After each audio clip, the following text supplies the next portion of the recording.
Good morning to all of you. आज का हमारा टॉपिक है स्लाइडिंग कॉन्टैक्ट बियरिंग्स। जैसे मैंने बियरिंग के इंट्रोडक्शन में बताया था कि बियरिंग दो टाइप से क्लासिफाइड है। एक है आपका रोलिंग कॉन्टैक्ट बियरिंग जिसमें रोलिंग एलिमेंट्स यूज होते हैं between the shaft and the housing, और दूसरा था आपका स्लाइडिंग कॉन्टैक्ट बियरिंग, इसमें कोई भी रोलिंग एलिमेंट नहीं रहता है, शाफ्ट डायरेक्टली हाउसिंग के अंदर जाता है ना, और उसके बाद उसी के बीच में रोटेट करता है, जिस कारण से दोनों के बीच में सरफेस कॉन्टैक्ट आता है, और इसीलिए सरफेस कांटेक्ट आने की वजह से उसमें बहुत ज़्यादा फ्रिक्शन जनरेट होता है, और जिसको रिड्यूस करने के लिए हमको ल्यूब्रिकेशन की जरूरत पड़ती है उसमें। तो अगर ये बियरिंग का हाउसिंग है और ये शाफ्ट है तो इसमें कोई रोलिंग एलिमेंट नहीं रहेगा, ये शाफ्ट इसी बियरिंग के हाउसिंग में रोटेट करेगा, लेकिन क्योंकि ये रोटेट कर रहा है, फ्रिक्शन जनरेट हो रहा है, तो ये हाउसिंग को खराब कर सकता है, वियर टियर हो सकता है। इसलिए हाउसिंग को के अंदर एक और सिलेंड्रिकल पोर्शन डालते हैं जिसको हम बुश बोलते हैं। अगर ये बियरिंग का हाउसिंग है तो इसमें एक बुश डलेगा, सिलेंड्रिकल पोर्शन रहता है, और इसके बीच में ही आपका शाफ्ट को इंसर्ट करेंगे और वो शाफ्ट रोटेट करेगा। लेकिन अगर ये direct surface to surface contact बनाएगा तो बहुत ज़्यादा फ्रिक्शन जनरेट होता है। इसी कारण जो एक्चुअल प्रैक्टिस में ये जो आपका बुश का डायमीटर है और आपका जो शाफ्ट का डायमीटर है, इसमें थोड़ा डिफरेंस रहता है। यहाँ ये डिफरेंस डायग्राम में बनाते हुए बहुत ज़्यादा दिखता है, लेकिन ये डिफरेंस असल में बहुत ही कम रहता है, 10th या 100th ऑफ डेसिमल प्लेसेस में रहता है ये, है ना। और ये डिफरेंस इसलिए दिया जाता है ताकि आपके शाफ्ट के डायमीटर और बियरिंग के डायमीटर के बीच में क्लियरेंस मिले, जिससे कि हम उसको प्रॉपरली ल्यूब्रिकेट कर सके, ल्यूब्रिकेशन ऑयल डाल के। अब ये ऑयल जब हम इसको इंसर्ट करते हैं, इसके सिर्फ बेसिक दो फंक्शन रहते हैं ऑयल के। पहला तो फ्रिक्शन को मिनिमाइज करना, है ना, और दूसरा कि जो भी हीट जनरेट हो रहा है उसको कैरी अवे करना। और ये जनरली ये जो लुब्रिकेशन किया जाता है ये कंटिन्यूस लुब्रिकेशन किया जाता है। इसमें हाउसिंग के ऊपर में एक होल, ऑयल होल ड्रिल कर दिया जाता है जो क्लियरेंस स्पेस के अंदर में आता है, और यहाँ पर ऐसे कुछ फनल शेप लगा दिया जाता है जिसमें ऑयल आपको भर के वो ऑयल ड्रॉप बाय ड्रॉप इसके अंदर जाता है। और अब अगर हाउसिंग को आप देखें तो मैंने ऐसा एक डायग्राम बनाया था कि अगर ये शाफ्ट है और ये अगर बियरिंग का हाउसिंग है इस तरीके से,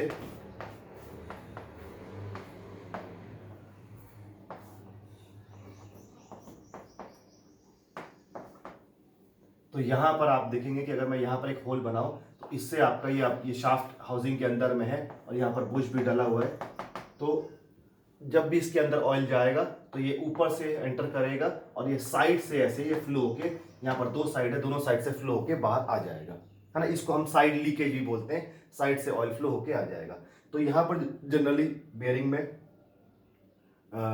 आपका कंटिन्यूस लुब्रिकेशन की यूज किया जाता है ना, और यही ऑयल नीचे सम्प में इकट्ठा कर लिया जाता है जिसको फिल्टर करके और पंप के थ्रू वापस इसको ऊपर लाके रीयूज किया जाता है। तो यहाँ पर स्लाइडिंग कॉन्टैक्ट बेयरिंग में लुब्रिकेशन का बहुत ही इंपॉर्टेंट रोल है, जिसके बगैर आपका कोई भी स्लाइडिंग कॉन्टैक्ट बेयरिंग चल नहीं सकता, क्योंकि यहाँ पर कोई रोलिंग एलिमेंट नहीं है और फ्रिक्शन बहुत ज़्यादा जनरेट होगा। इसी कारण आपको लुब्रिकेशन की यहाँ पर जरूरत पड़ेगी, और इसके फिनोमिना को समझना पड़ेगा कि लुब्रिकेशन कितने टाइप्स के होते हैं और किस तरीके से स्लाइडिंग कॉन्टैक्ट बेयरिंग्स में लुब्रिकेशन करते हैं। ये आपको नोट्स में आपको नहीं दिखेगा इसका ये इंट्रोडक्शन पार्ट, क्योंकि ये पूरा का पूरा आपको थ्योरी के फॉर्म में आपके डाटा बुक में दिया हुआ है। आप अगर देख लेंगे तो चैप्टर अगर आप 16 खोलेंगे तो वहां पर ये टॉपिक है स्लाइडिंग कॉन्टैक्ट बेयरिंग्स, और उसमें सबसे पहला टॉपिक ही है कि मोड्स ऑफ लुब्रिकेशन, कि स्लाइडिंग कॉन्टैक्ट बेयरिंग में किन किन तरीकों से आप लुब्रिकेशन कर सकते हैं। अगर हम अब लुब्रिकेशन वाला पार्ट देखें तो आप वो डाटा बुक से खोलिए, वहां पर थ्योरेटिकल लिखा है। मैं आपको सिर्फ एक्सप्लेन कर देता हूं कि मोड्स ऑफ लुब्रिकेशन अगर आप देखें तो लुब्रिकेशन को दो टाइप में डिवाइड किया गया है। एक है आपका थिक फिल्म और एक है आपका थिन फिल्म। अब जैसा कि आपको नाम दिख रहा होगा, ये थिक फिल्म लुब्रिकेशन है, मतलब इसमें जो लुब्रिकेशन का जो लेयर है ये बहुत ही मोटा रहेगा, है ना। और ये तभी पॉसिबल है जब आपका बुश और शाफ्ट डायमीटर के बीच में इनफ क्लियरेंस रहे, एकदम क्लियरेंस फिट रहे, उस क्लियरेंस के बीच में ही आपका, है ना, ऑयल आएगा। अब ये थिक फिल्म को भी आपको दो टाइप से डिवाइड किया गया, यहां पर आपको लिखा हुआ है ना, कि थिक फिल्म लुब्रिकेशन जब भी होता है तो इतना प्रॉपर स्पेस रहता है, जैसे मैंने पहले स्टार्टिंग में ऐसा बताया था, ये ऐसा इतना प्रॉपर स्पेस रहता है कि आपका ये जो बियरिंग का हाउसिंग है और शाफ्ट डायमीटर के बीच में इनफ क्लियर स्पेस रहता है जिसके बीच में ऑयल आ जाता है। और जब ये शाफ्ट रोटेट होगा तो फिर कोई भी आपका मेटल टू मेटल कांटेक्ट नहीं होगा between shaft and the housing. इसमें किसी भी प्रकार का कोई भी कांटेक्ट नहीं रहेगा थिक फिल्म में, ये ध्यान रखेंगे, ये सबसे इंपॉर्टेंट चीज है कि थिक फिल्म में शाफ्ट और उसके बुश के बीच में कोई भी मेटल टू मेटल कांटेक्ट नहीं होगा और ये दोनों सेपरेट हो जाएंगे थिक फिल्म से। ल्यूब्रिकेशन का जो ऑयल का थिक फिल्म बनेगा उससे दोनों सेपरेट हो जाएंगे और कोई मेटल टू मेटल कांटेक्ट नहीं होगा। इसको भी दो टाइप से डिवाइड किया हुआ है थिक फिल्म। एक आपका है हाइड्रोडायनामिक ल्यूब्रिकेशन, जिसको मैं शॉर्ट में HDL बोलता हूं, ये ध्यान रखेंगे, इसका फुल फॉर्म है हाइड्रोडायनामिक ल्यूब्रिकेशन। अब इसका फिनोमेना देखते हैं कि ये तो थिक फिल्म है ना, ये शाफ्ट अपने हाउसिंग से कैसे डिफरेंशिएट हो जाता है। तो ये हाइड्रोडायनामिक लुब्रिकेशन का आप देखेंगे 3 डायग्राम दिख रहा होगा। इसमें आप देख रहे होंगे कि पहला एक बुश है आपका बियरिंग का बुश, इसका अंदर में एक शाफ्ट रखा हुआ। स्टार्टिंग पोजीशन में अगर जब रेस्ट की पोजीशन में देखें, जब आपका मशीन बंद है तब ये नीचे रेस्ट करता है। अब अगर हम ये देखें तो मैंने यहाँ 2 सर्कल बनाए और दोनों का सेंटर देखें तो अगर ये बुश का मैं सेंटर देखूं तो कुछ यहाँ मिलेगा और शाफ्ट का सेंटर देखूं तो कुछ यहाँ मिलेगा, है ना। तो इस तरीके से अगर ये दोनों का सेंटर देखूं तो वर्टिकल लाइन में ही दोनों का सेंटर डिफरेंशिएट कर रहा है। डाटा बुक में ये O और O डैश से दिखा हुआ है। ये O आपका बियरिंग का सेंटर है और ये O डैश आपका शाफ्ट का सेंटर है। ये दोनों के बीच में ये डिफरेंस रहता है और ये डिफरेंस इस क्लियरेंस स्पेस के कारण है कि आपका जो हाउसिंग का या बुश का डायमीटर बड़ा है और शाफ्ट का डायमीटर छोटा है। मैंने पहले बताया था कि ये लाइन डायग्राम में हम इतना बड़ा क्लियरेंस दिखाते हैं सिर्फ इसको एक्सप्लेन करने के लिए। असल में ये टेंस या हंड्रेड्स ऑफ मिलीमीटर्स के रेंज में रहता है ये क्लियरेंस, जो आपको विजिबल नहीं रहता है इससे। बस इसको समझने के लिए हम इतना बड़ा क्लियरेंस स्पेस दिखा रहे हैं। तो ये देखेंगे वर्टिकल लाइन में रहता है। अब इसमें जो शाफ्ट पे लोड आ रहा है इसको W से डिनोट किया जाता है। तो देख रहे हैं ये रेस्ट की पोजीशन है ना, जिसमें आपका जो शाफ्ट है नीचे बॉटम में रेस्ट कर रहा है और ये मेटल टू मेटल कांटेक्ट बना रहा है ना। अब इसमें हम क्या करते हैं, जब मशीन स्टार्ट होती है उससे पहले हम इसमें ऑयल भर देते हैं। तो यहाँ पर पूरा ऑयल रहता है। तो ऑयल देख रहे होंगे कि शाफ्ट के लेफ्ट साइड में, अपर साइड में और राइट साइड में है, लेकिन बॉटम में कोई ऑयल का पोर्शन नहीं है क्योंकि बॉटम में अपने वेट के कारण ये शाफ्ट रेस्ट किया हुआ है बॉटम पोर्शन में हाउसिंग पे। सेकेंड डायग्राम में आप देखेंगे कि जब आप जर्नल स्टार्ट करेंगे, है ना, जब आपको शाफ्ट को स्टार्ट करेंगे तब ये क्या होगा, तो यहाँ पर ये स्टार्टिंग पोजीशन पे दिखा रहा है ना। तो आप इसी को देखिए कि जैसे ही मैं ये जर्नल को रोटेट करता हूं, है ना, यहाँ पर एक वर्ड यूज हो रहा है बार बार, जर्नल। जर्नल वो पोजीशन होता है, मैंने यहाँ पर एक अभी बियरिंग का हाउसिंग बनाया था और उसमें शाफ्ट निकाला था। तो जर्नल शाफ्ट का ही पार्ट होता है और उसको ये बोलते हैं कि शाफ्ट का वो पार्ट जो बियरिंग के अंदर में है। जितना पोर्शन शाफ्ट का बियरिंग के अंदर में, उसको हम जर्नल वर्ड दिए हैं नाम, है ना।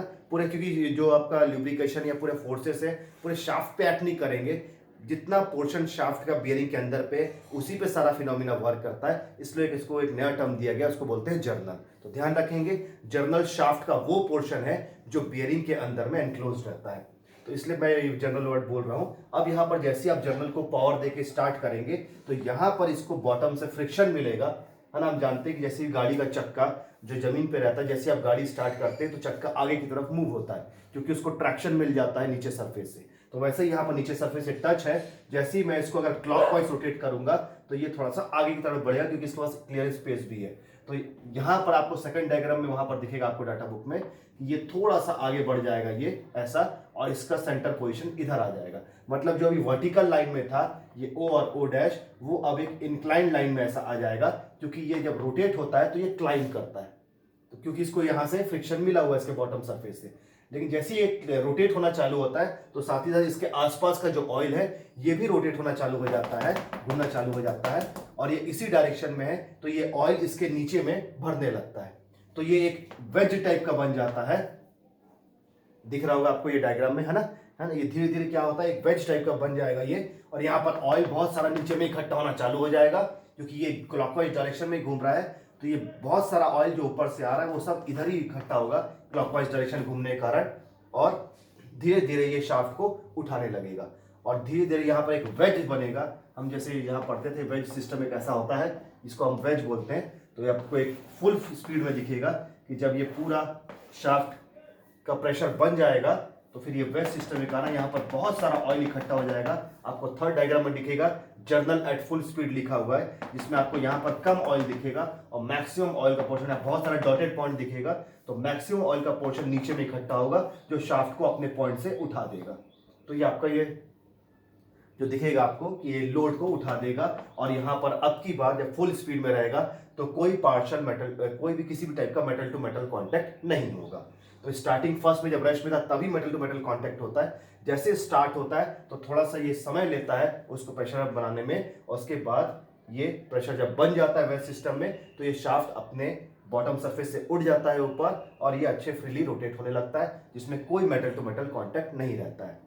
अब इस फिनोमिना में इसको हाइड्रोडायनामिक लुब्रिकेशन बोलते हैं। इसमें ये शाफ्ट अपने रोटेशन के थ्रू ही ऑयल को भी लेके वेस्ट सिस्टम में उसको एक प्रेशर जनरेट करता है, इसलिए इसको सेल्फ प्रेशराइज सिस्टम भी बोलते हैं। इसमें कोई भी आपको एक्सटर्नल मीन से ये प्रेशर क्रिएट करना नहीं पड़ता है, ये खुद ही खुद अपना प्रेशर क्रिएट करके शाफ्ट को बॉटम सरफेस से उठा देता है। तो ये सेल्फ प्रेशराइज सिस्टम भी कहलाता है। तो ये हो गया हाइड्रोडायनामिक लुब्रिकेशन। इसका दूसरा पार्ट होता है जो होता है हाइड्रोस्टैटिक, HDL। हाइड्रोस्टैटिक में जस्ट आप देखेंगे नेक्स्ट पेज में आपको दिखेगा डाटा बुक में, उसमें दो ही डायग्राम बना है। उसमें पहले डायग्राम में जर्नल एट रेस्ट है, उसके बाद ये स्टार्ट वाला डायग्राम नहीं बना हुआ, स्टार्ट का ही जगह आपका सीधा एक डायग्राम बना है, यहाँ पर मैं बना दे रहा हूँ। हाइड्रोस्टैटिक मतलब आपको एक्सटर्नल सोर्स का यूज करके ऑयल को प्रेशर से ही अंदर भेजना है, ताकि जैसे ही आपका जर्नल स्टार्ट हो उसी के साथ पंप भी स्टार्ट हो और उससे आपका शाफ्ट ऊपर उड़ जाए। तो उसमें दो डायग्राम दिखेगा कि आपका रेस्ट में आपका ये शाफ्ट नीचे की तरफ है, जिसमें दोनों आपके सेंटर्स ऐसे एक वर्टिकल लाइन में दिख रहे हैं, और सेकंड में आप देखेंगे तो दोनों सेंटर्स कोइंसाइड कर जाएंगे, क्योंकि यहाँ पर नीचे से ऐसा कुछ एक अरेंजमेंट बनाया हुआ है। असल में ये ऑयल है ना, थ्रू पंप, एक हाई प्रेशराइज्ड पंप रहता है ना, जिसका जो कनेक्टिविटी सीधा शाफ्ट के साथ ही रहता है। मतलब अगर आप स्विच ऑन करेंगे तो शाफ्ट और पंप एक साथ ही स्टार्ट होगा और पंप से हाई प्रेशर में फ्लूइड आएगा जो बॉटम सरफेस से सीधा आके सीधा शाफ्ट को उठा देगा, और उसका प्रेशर इस तरीके से मेंटेन किया जाता है कि ये दोनों सेंटर सीधा कोइंसाइड कर जाए और इसमें भी फिर कोई मेटल टू मेटल कांटेक्ट नहीं रहेगा और ये पूरा सेपरेट हो जाएगा। तो ये दो तरीके हैं, एक हाइड्रोडायनामिक लुब्रिकेशन जिसमें ऑयल रोटेशन के थ्रू ही खुद प्रेशर बनाता है, और एक एक्सटर्नल सोर्स का यूज करके हम प्रेशर बनाते हैं। इसलिए इसको दो वर्ड्स दिया गया है, एक है हाइड्रोडायनामिक लुब्रिकेशन और एक हाइड्रोस्टैटिक लुब्रिकेशन, HSL भी बोल सकते हैं इसको शॉर्ट फॉर्म में। तो हाइड्रोडायनामिक लुब्रिकेशन और हाइड्रोस्टैटिक लुब्रिकेशन ये दो वर्ड है। ये सेल्फ प्रेशराइज्ड है, खुद से प्रेशर बनाता है, ये एक्सटर्नल सोर्स का यूज करके प्रेशर बनाता है। अब इसमें अगर आप देखेंगे हाइड्रोडायनामिक को भी, है ना, तो इसमें भी दो टाइप का आपको बियरिंग दिखेगा, है ना। एक आता है फुल जर्नल बियरिंग और एक होता है पार्शियल जर्नल बियरिंग। मतलब जो शाफ्ट एनक्लोज्ड है हाउसिंग के अंदर में, वो किस तरीके से उसको उसके बेसिस पे ही हाइड्रोडायनामिक को दो पार्ट में बांटा गया। फुल जर्नल बियरिंग का मतलब होता है कि आपका जो शाफ्ट है वो कंप्लीटली क्लोज्ड है विद इन द हाउसिंग। मतलब ये तभी जो हम यूज करते हैं कि अगर शाफ्ट में किसी भी डायरेक्शन से रेडियल लोड आ रहा है तो ये शाफ्ट बिल्कुल एनक्लोज रहेगा और किसी भी तरीके से आपके बियरिंग के बाहर नहीं जाएगा। मतलब ये कंप्लीटली हाउसिंग के अंदर एनक्लोज रहता है, इसलिए इसको फुल जर्नल बियरिंग या 360 डिग्री बियरिंग भी बोलते हैं। ये आपको समझना बहुत जरूरी है, इसलिए क्योंकि आपके जो आप आगे न्यूमेरिकल्स आएंगे उसमें जो चार्ट यूज करेंगे उसमें आपको सबसे पहला लाइन में यही समझना है कि ये किस टाइप का बियरिंग रहेगा, क्योंकि आपको मैक्सिमम प्रॉब्लम इसमें हाइड्रोडायनामिक लुब्रिकेशन के मिलेंगे, लेकिन वो फुल जनरल बियरिंग है कि पार्शियल जनरल बियरिंग है इस पर डिपेंड करता है पूरा आंसर्स आपका, और सबके लिए अलग अलग चार्ट्स बने हुए जिनको देखते हुए हमें न्यूमेरिकल सॉल्व करना पड़ेगा। तो फुल जनरल बियरिंग मतलब ऐसे बियरिंग जो 360 डिग्री में घूम रहे हैं, है ना, 360 डिग्री में एनक्लोज्ड है पूरा कंप्लीटली, है ना। अब इन्हीं को अगर मैं पार्शियल जनरल बियरिंग बोलूं तो ये इनका यूज तभी करते हैं जब आपको किसी एक ही डायरेक्शन में, जनरली बॉटम डायरेक्शन में ही आपका रेडियल फोर्स आ रहा है, तभी इनको यूज करते हैं, है ना। जैसे कि मैंने इस बियरिंग को अगर मैं इसकी हाउसिंग को अगर काट दूं ऐसे तो ये हो गया 180 डिग्री पे ये ऐसा, और इसमें आपका ये शाफ्ट रखना है आपको, है ना, और इसको यहाँ पर रोटेट करना है। तो यहाँ पर ये वेट सिस्टम बनेगा यहाँ पर ऑयल का, और ये ऑयल जैसे आपका कीचड़ फेंकाता है गाड़ी में उसी तरीके से पीछे जाएगा, यहाँ पर सब इकट्ठा करके इसको वापस यहाँ से रीयूज करेंगे। तो ये दिख रहा होगा कि ये फुल नहीं है, ऊपर का पोर्शन बियरिंग का गायब है, सिर्फ नीचे का पोर्शन है। पर ऐसे बियरिंग को हम तभी यूज कर सकते हैं जब आपको परफेक्टली पता रहे कि ये लोड W हमेशा डाउनवर्ड डायरेक्शन में है। अगर ये लोड कहीं इधर उधर हुआ तो ये बियरिंग से बाहर निकल जाएगा। तो यहाँ पर हमारा कॉस्ट भी बच जाता है और ये पार्शियल बियरिंग का हम यूज कर सकते हैं। अब यहाँ पर एंगल आता है, जो अगर आपको ये एंगल दिख रहा होगा बियरिंग का, ये सेमी सर्कल बना हुआ है, मतलब यहां से लेकर पूरा आपका यहां तक एंगल है 180 डिग्री।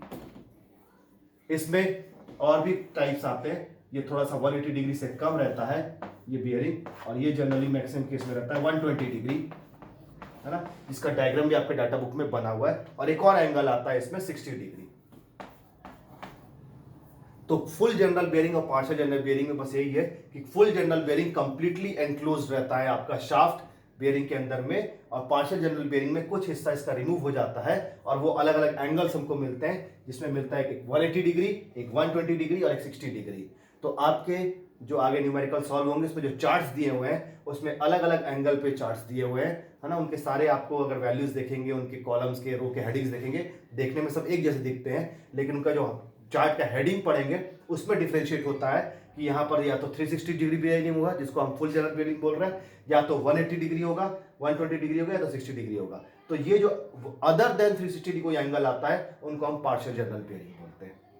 तो इस तरीके से आपका जो थिक फिल्म है, जिसमें एक बहुत मोटा फिल्म बनता है लुब्रिकेशन का, है ना, उसके अंदर दो कैटेगरी हमने देखा, एक हाइड्रोडायनामिक जो खुद से प्रेशर जनरेट करता है, और एक हाइड्रोस्टैटिक जो एक्सटर्नल सोर्स से आपको प्रेशर जनरेट करता है। और हाइड्रोडायनामिक में भी हमने दो देखे तरीके से, एक फुल जनरल बेयरिंग जो कंप्लीटली एनक्लोज रहता है, और पार्शियल जो पार्शियली अलग अलग एंगल पे एनक्लोज रहता है, जो कि 180 डिग्री, 120 डिग्री या 60 डिग्री होते हैं।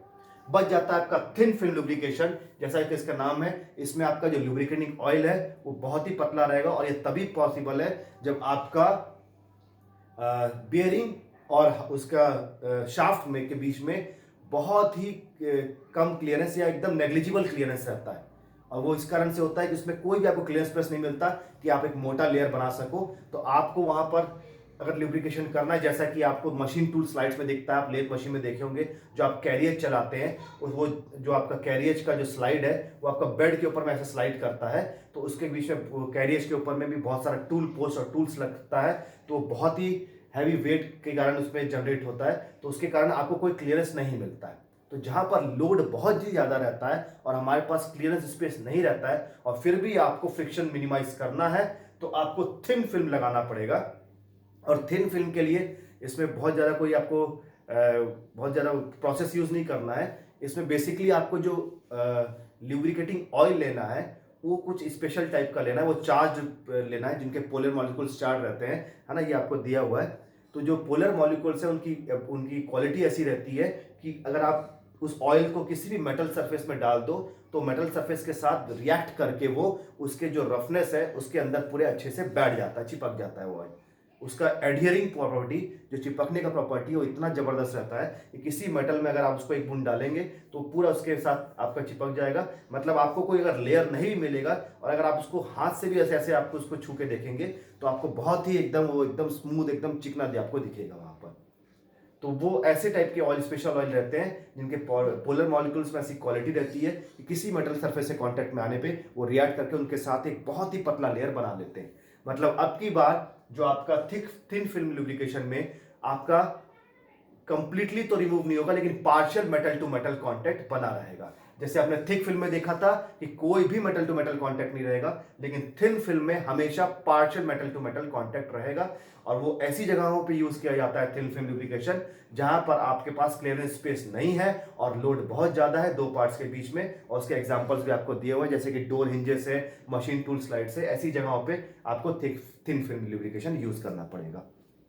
तो ये है आपका लुब्रिकेशन का पार्ट, क्योंकि ये बहुत इंपॉर्टेंट रोल प्ले करने वाला है स्लाइडिंग कॉन्टैक्ट बेयरिंग में, कि जब भी आपका स्लाइडिंग कॉन्टैक्ट बेयरिंग यूज होगा तो उसमें आपको बहुत फ्रिक्शन, सरफेस कॉन्टैक्ट के कारण फ्रिक्शन जनरेट होता है, इसीलिए हमको ये लुब्रिकेशन के मोड्स को जानना जरूरी रहता है। और ये पूरा थ्योरेटिकली आपके डाटा बुक में भी डायग्राम के साथ दिया हुआ है, इसको आप रीड कर लेंगे, इसलिए मैंने इसको नोट्स में एक्सप्लेन नहीं किया हुआ है। अब आगे हमको अपने न्यूमेरिकल्स को सॉल्व करने के लिए, है ना, बहुत सारे इक्वेशन की जरूरत पड़ेगी, बस उसको समझने के लिए पहले देख लीजिए आपके जो मैक्सिमम न्यूमेरिकल्स आएंगे वो आपके ये थिन थिक फिल्म के हाइड्रोडायनामिक लुब्रिकेशन के बेसिस पे ही आएंगे और मैक्सिमम वो फुल जनरल बेयरिंग ही दिखेंगे, है ना। पर अगर किसी केस में पार्शियल आता है तो उसके अकॉर्डिंगली हमको अपने चार्ट्स को चुनना पड़ेगा। तो हाइड्रोडायनामिक लुब्रिकेशन एसडीएल के बेसिस पे ही हम सारे न्यूमेरिकल्स करेंगे। अब इन न्यूमेरिकल्स में जो इक्वेशन यूज होते हैं, इन इक्वेशन को हम बारी बारी देखेंगे। अब हम यहाँ पर देख रहे हैं कि sliding contact bearing basically depend कर रहा है ल्यूब्रिकेशन पे, और ल्यूब्रिकेशन कहीं पर भी ऑयल की हम बात करते हैं तो ल्यूब्रिकेंट जो भी हम यूज करेंगे उसका एक सबसे इंपॉर्टेंट प्रॉपर्टी होता है, इसको बोलते हैं विस्कोसिटी। आपने फ्लूइड मैकेनिक्स में पढ़ा था viscosity, that is resistance to flow. कोई भी आपका जो ऑयल है अगर आप उसको जमीन में डालें तो वो कितना फैलता है ना, कितने एरिया में फैल जाता है, उसके बेसिस पे हम उसको विस्कोसिटी या उसको हिंदी में उसका ऑयल का गाढ़ापन या थिकनेस भी बोल सकते हैं, है ना। कोई भी जितना ज्यादा विस्कस फ्लूइड होगा वो उतना ही गाढ़ा होगा, और कम विस्कस वाला एकदम पतला ऑयल रहेगा। अगर आप उसको पोर करेंगे ग्राउंड में तो बहुत इजीली बहुत दूर तक फैल जाएगा। तो विस्कोसिटी एक इंपॉर्टेंट रोल प्ले करती है ना। तो आप देखेंगे सबसे पहले पेज 16.3 में, ये क्वेश्चंस भी नोट्स में नहीं दिए हुए क्योंकि आपके डाटा बुक में है, बस इसको देखते आइए और नोट कर लीजिए कहीं पर कि कौन कौन से इक्वेशंस की आपको सबसे ज्यादा जरूरत पड़ने वाली है। जैसे पहला इक्वेशन आपको विस्कोसिटी में आपको दिखेगा इक्वेशन नंबर 16.5, जहां पर लिखा हुआ है mu equals to Z upon 10⁹9। अब अगर इनके नोटेशंस को पढ़ेंगे तो उसी पेज में आपको राइट साइड में इसके नोटेशंस दिखेंगे, कहीं पे यार ऊपर नीचे आप देखेंगे तो आपको दिखेगा ये म्यू और जेड दोनों ही विस्कोसिटी है, बस दोनों की यूनिट्स अलग है। और हमको न्यूमेरिकल्स में जरूरत पड़ती है इनको कन्वर्ट करने की, तो उस कन्वर्जन का असल में ये फॉर्मूला है ना। तो यहां देखेंगे म्यू लिखा हुआ है absolute viscosity of oil in mega pascal second और न्यूटन सेकेंड पर मिलीमीटर स्क्वायर। तो म्यू का यूनिट है आपका न्यूटन सेकेंड पर मिलीमीटर स्क्वायर। आगे न्यूमेरिकल्स में हमको बहुत सारे यूनिट के कन्वर्जन करने पड़ेंगे, जो स्टेप बाय स्टेप मैं आपको बताता रहूंगा, इसको आपको ध्यान रखना है ना। तो म्यू आपका विस्कोसिटी ही है, लेकिन इसका यूनिट है न्यूटन सेकेंड पर मिलीमीटर स्क्वायर है। वहां पर जेड आपका ये भी विस्कोसिटी है, लेकिन इसका आप यूनिट देखेंगे ये एक स्टैंडर्ड यूनिट होता है जो किसी भी ऑयल के लिए यूज होता है, दैट इज सेंटीपॉइस। तो आपको ये दोनों ही विस्कोसिटी है लेकिन दोनों की यूनिट अलग अलग है, और आपको अगर दोनों को कन्वर्ट करना है आपस में तो आपको यही फॉर्मूला यूज करना पड़ेगा।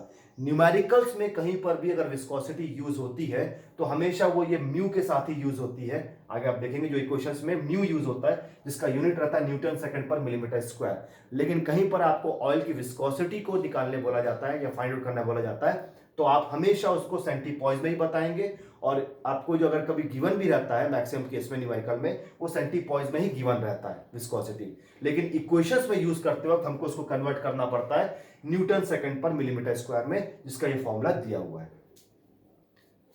नेक्स्ट पेज पलटाएंगे आप, है ना।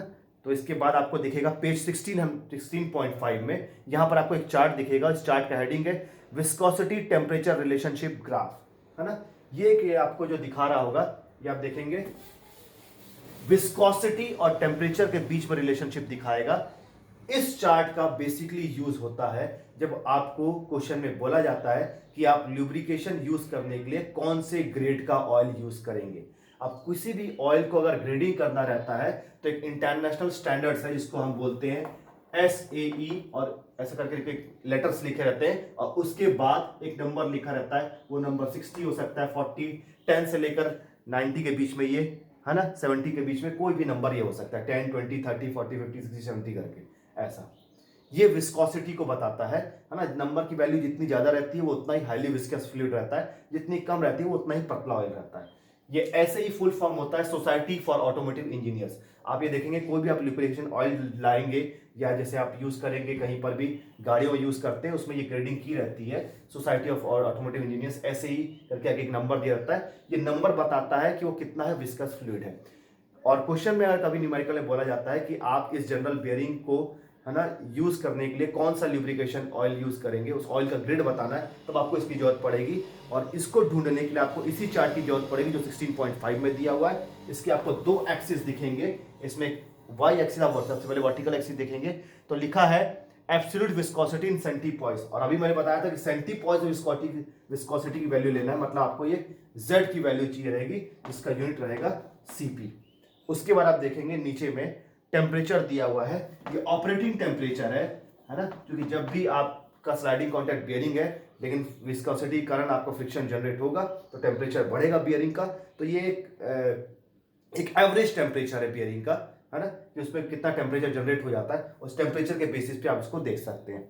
अब अगर आप विस्कोसिटी की वैल्यू देखें तो विस्कोसिटी की वैल्यू हो रही है 2 से स्टार्ट हो रही है, मतलब 2 सेंटीपॉइस, उसके बाद 3 सेंटीपॉइस, 4, फिर 5, फिर 10 सेंटीपॉइस तक जा रही है। यहाँ पर आप वैल्यू देखते जाएंगे। 10 सेंटीपॉइस के बाद में फिर से 2 लिखा हुआ है।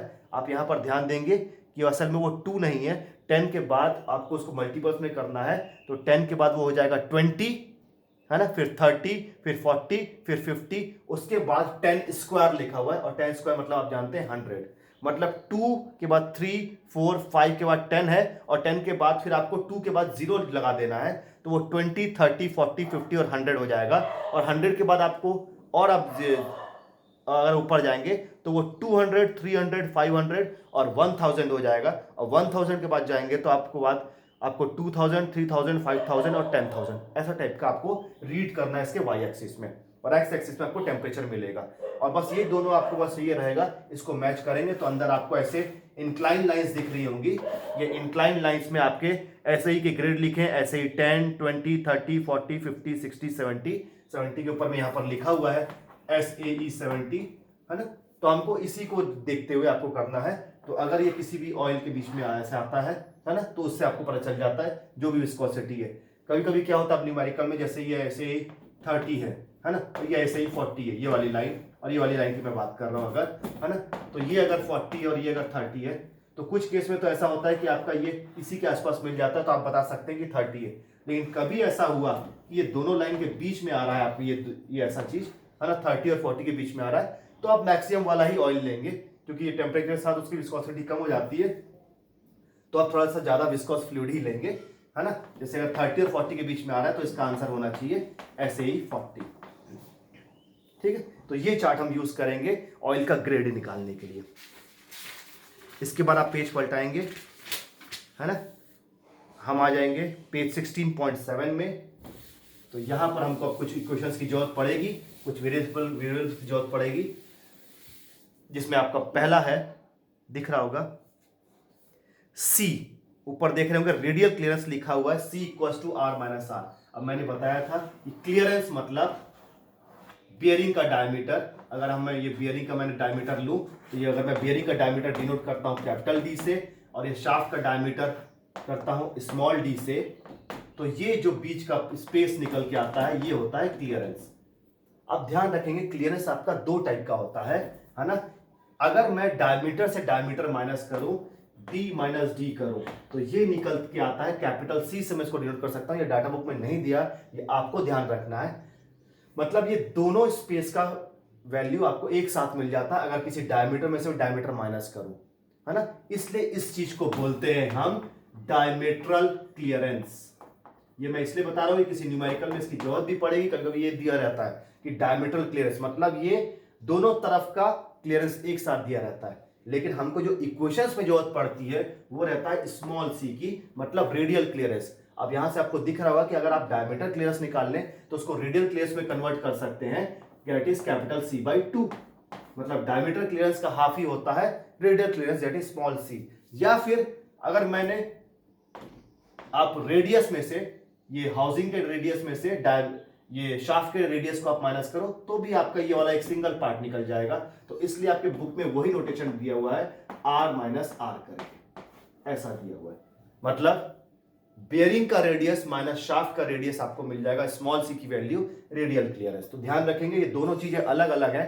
डायमीटर में से डायमीटर आप माइनस करेंगे तो आपको मिलेगा डायमीटर क्लियरेंस, रेडियस में से रेडियस माइनस करेंगे तो आपको मिलेगा रेडियल क्लियरेंस। और मैक्सिमम इक्वेशंस में आपको रेडियल क्लियरेंस ही यूज करना पड़ता है। लेकिन अगर कभी आपको क्वेश्चन में डायमीटर क्लियरेंस दिया है तो उसको आपको इस तरीके से उसको चेंज करना पड़ेगा। नेक्स्ट आपको दिखेगा, आगे देखेंगे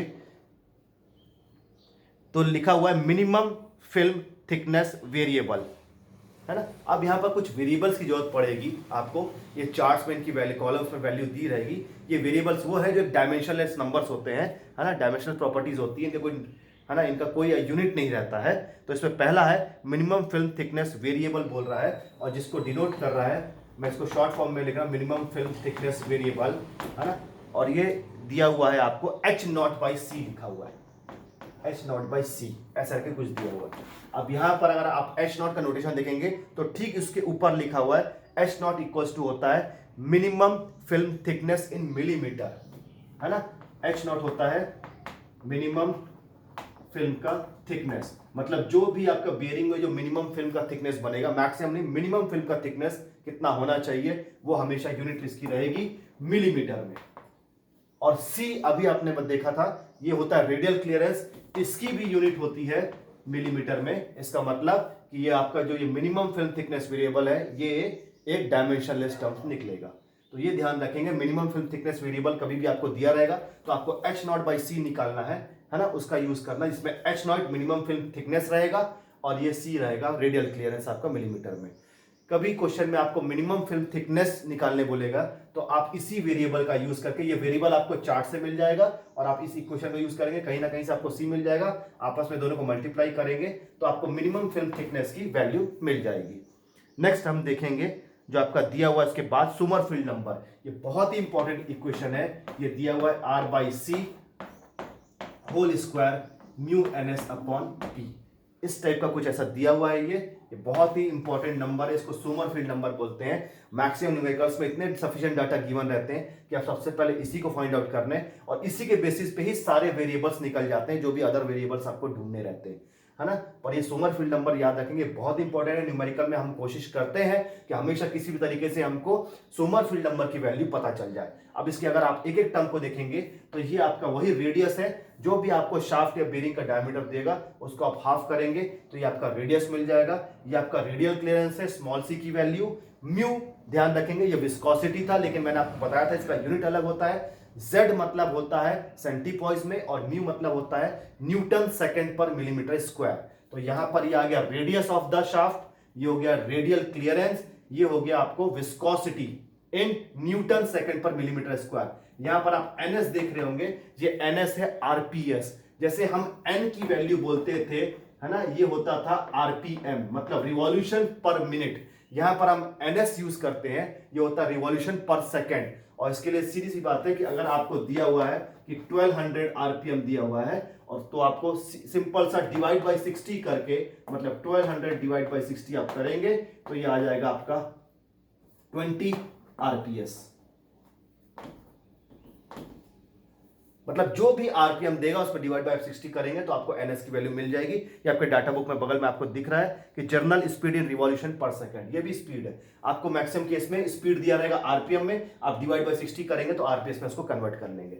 लास्ट ये टर्म दिख रहा है आपको P, ये आपका वो है प्रेशर, कि आपका बियरिंग में कितना प्रेशर जनरेट होता है, जिसका फॉर्मूला आपके नेक्स्ट लाइन में दिया हुआ है, that is unit bearing pressure. ये कैपिटल P से डिनोट होता है W/L × D।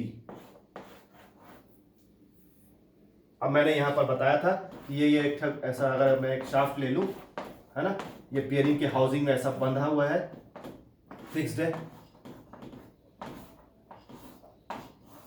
और ये शाफ्ट यहां पीछे से निकल गया यहां पर, तो यहां पर ये हाउसिंग बुश के अंदर में है। तो अगर ये टर्म्स को हम देखें तो ये प्रेशर जनरेट होगा, ये लोड W है, जितना भी पोर्शन अंदर में है ये हमेशा लोड W नीचे की तरफ ऐड करेगा। ये आपको लोड W क्वेश्चन में मिला रहता है ना।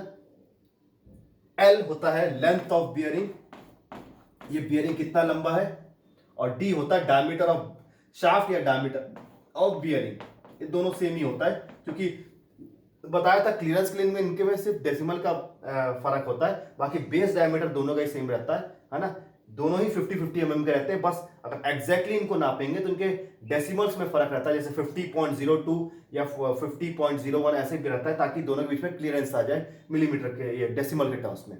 तो बेस डायमीटर दोनों का सेम ही रहता है, तो ये आप इसको बियरिंग का डायमीटर भी बोल सकते हैं या शाफ्ट का डायमीटर भी बोल सकते हैं। तो W/L × D करेंगे, है ना, तो ये आपको न्यूटन पर मिलीमीटर स्क्वायर में ये प्रेशर की वैल्यू मिल जाएगी, जिसका इक्वेशन आपको दिया हुआ है। इसके बाद एक और टर्म आपका आएगा, अब कुछ और वेरिएबल्स आएंगे, जैसा आपका नेक्स्ट वेरिएबल है दिया हुआ है कोफिशिएंट ऑफ फ्रिक्शन वेरिएबल, है ना, जिसको CFV बोलते हैं, और इसका नोटेशन दिया हुआ है R/C × F।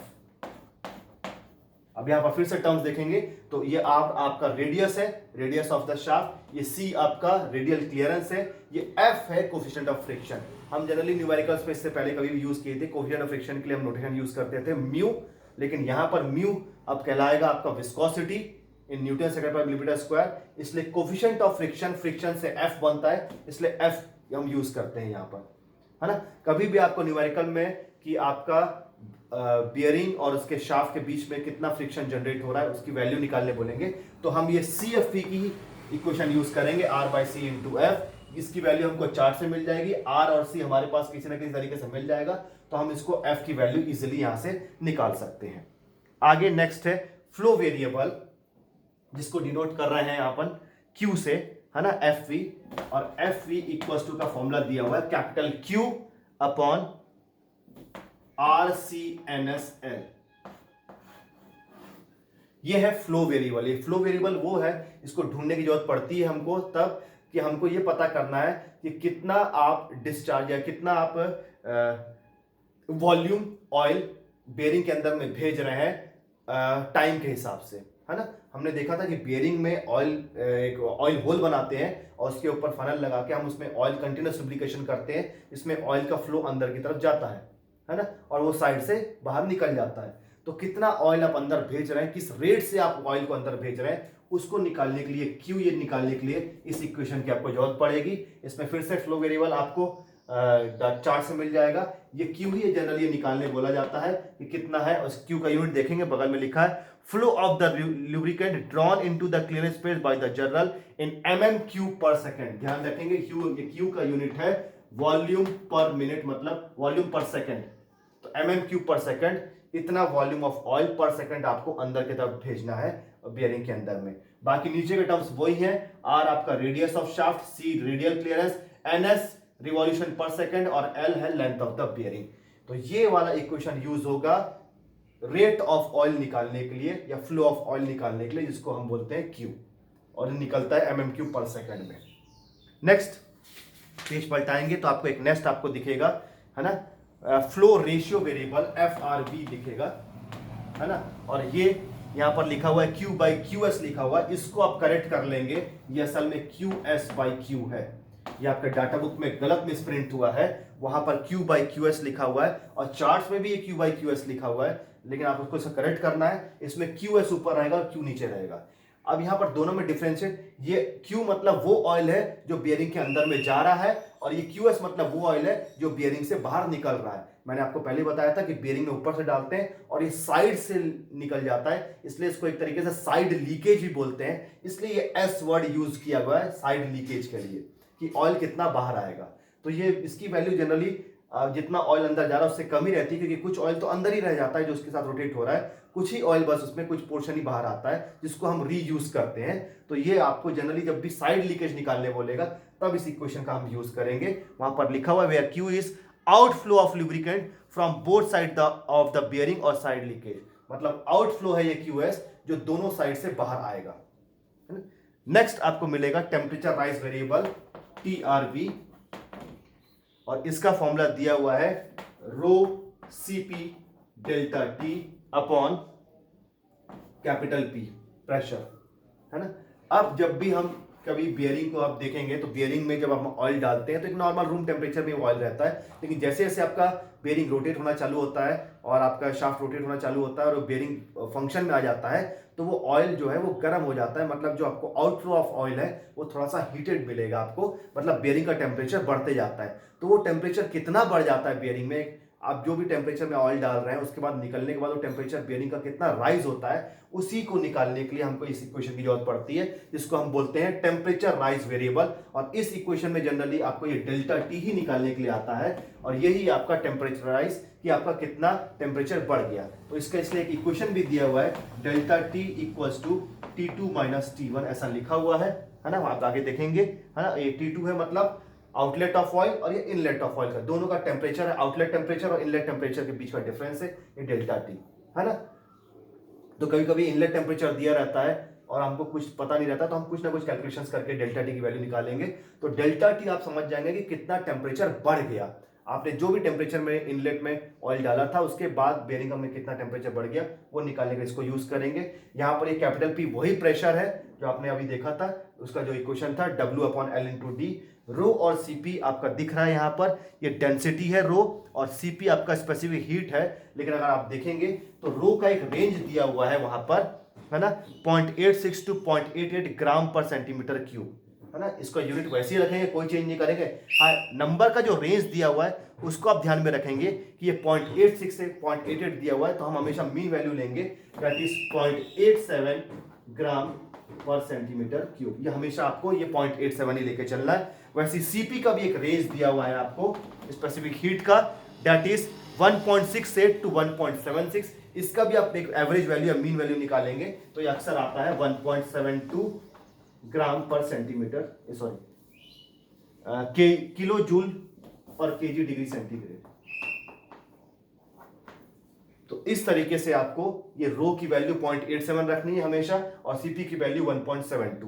प्रेशर आपको मिल जाएगा, ये आपको चार्ट से मिल जाएगा टीआरवी, तो इससे आप इजीली डेल्टा टी कैलकुलेट कर सकते हैं। लास्ट आपका है प्रेशर रेशियो पीआर, है ना, और इसका फॉर्मूला दिया हुआ है P/P मैक्स।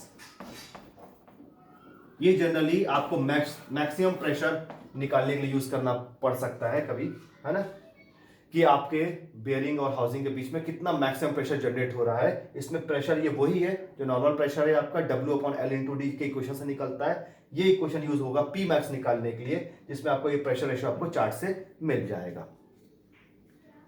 तो इतने सब इक्वेशंस आपको ये यूज होंगे आगे जाके न्यूमेरिकल्स में, है ना। इसमें एक और चीज आप देख लेंगे, इसी पेज में डाटा बुक, इसी पेज में लास्ट में आपको डायग्राम दिख रहा होगा। फुल जनरल बेयरिंग पार्ट और पार्शियल जनरल बेयरिंग के अलग अलग एंगल्स हैं, आपको दिख रहा है। फुल जनरल बेयरिंग 360 डिग्री का है, उसके बाद 180 डिग्री, 120 डिग्री और 60 डिग्री के बेयरिंग्स बने हुए हैं। इसके बाद आप देखेंगे कि आपको ये सब जो वेरिएबल्स हैं ये चार्ट्स में मिलेगा। इसका जस्ट बाद 16.9 से चार्ट्स इस्तेमाल हो रहे हैं और ये बहुत पीछे तक गया है। इसको आप पलटाएंगे तो आप जाएंगे 16.48 तक। ये पूरे चार्ट्स बने हुए हैं, रेमंड और बॉय चार्ट्स बोलते हैं इनको, है ना।